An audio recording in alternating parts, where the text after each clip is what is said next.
Hi everyone, today, I'm going to talk about a quick overview for you with kidneys that are failing, who need some insight into the treatment options, including the different types of dialysis, as well as, how to know when it's time to start. So let's start with a Kidney 101. You know we talk a lot about balance, health, and your kidneys are the superstar of balance, whether it's fluids, body chemistries, or blood pressure.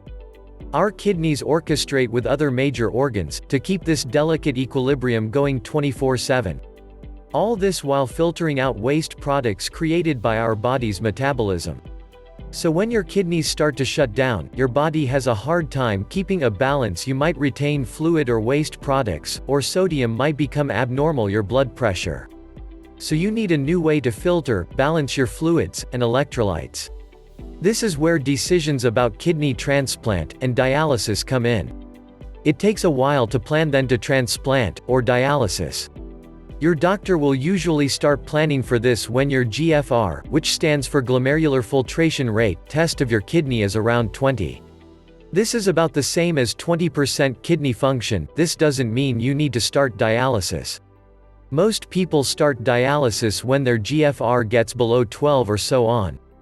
Actually, doctors are moving away from starting dialysis, based on just a number, since this led the people starting dialysis earlier, and when we look back these people actually didn't seem to do any better.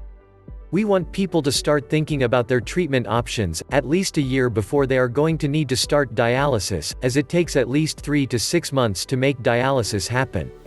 So let's consider your dialysis options. One option is actually do nothing. You may feel that because of where you are in life, that your best choices is actually to let your kidney failure run its course.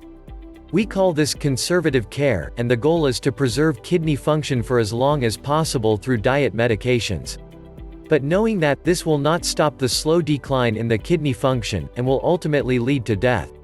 Conservative care is often chosen by people with other medical conditions, who aren't candidates for transplant, and feel the burden of discomfort caused by dialysis outweigh the potential benefits. The next option is to get a new donated kidney, either from a living donor, a relative, a friend usually, or someone who has died suddenly, known as a deceased donor. Not everyone is a candidate for kidney transplant, so it's really important to find out if this is a treatment option for you. As far as the two types of kidneys, deceased donor kidneys are not available immediately. In fact, in Canada, about 20% of people on dialysis are waiting for deceased donor kidney transplant, and it usually takes on average about 5 to 8 years. If you can get a transplant, this is the best treatment option for most people, since you will live longer and better than on dialysis, so that's why it's important to think about the other type of kidney donor. Getting a kidney from a living donor, usually a family member or friend. Kidneys from a living donor tend to last longer than those from a deceased donor, and the transplant can happen earlier, even before you start to dialysis. That's why it's important for you to talk to family and friends about the possibility of them donating a kidney to you. The third option is dialysis, when we replace a function of the kidney, using special equipment to clean the blood. There are two basic kinds of dialysis: hemodialysis, which happens outside the body, and peritoneal dialysis, which happens inside the body. Hemodialysis is when your blood is passed through an artificial kidney, which is called, of course, a dialyzer. You'll need to make some changes to your diet and drink less fluid. Hemodialysis is usually done for 4 hours, 3 times each week, and requires access to your blood, either through an intravenous line inserted in your neck, or a fistula.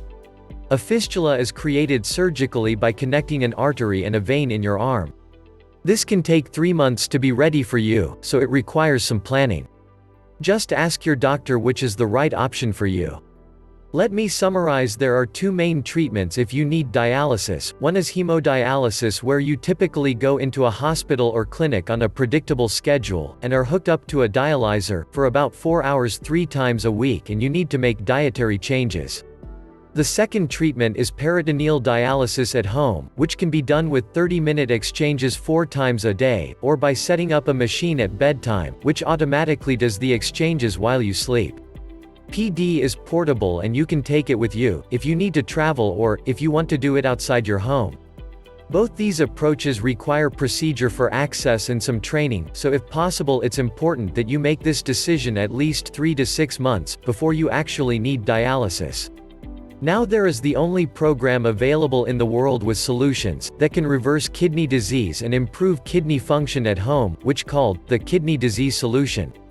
Including a toolkit of natural remedies, shows you what you need to take to literally repair your kidneys from the inside out, a step-by-step guide on what to do to eradicate the root cause of your kidney impairment quickly and easily. Learn a solution so simple to help your kidney function, that you will wonder why it hasn't been discovered before. Learn the 6 essential rules you must know before you decide to exercise, with over 4 bonuses there.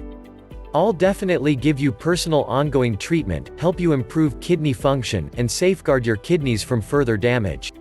Check link in description below and find out more about us. So that's going to be the video.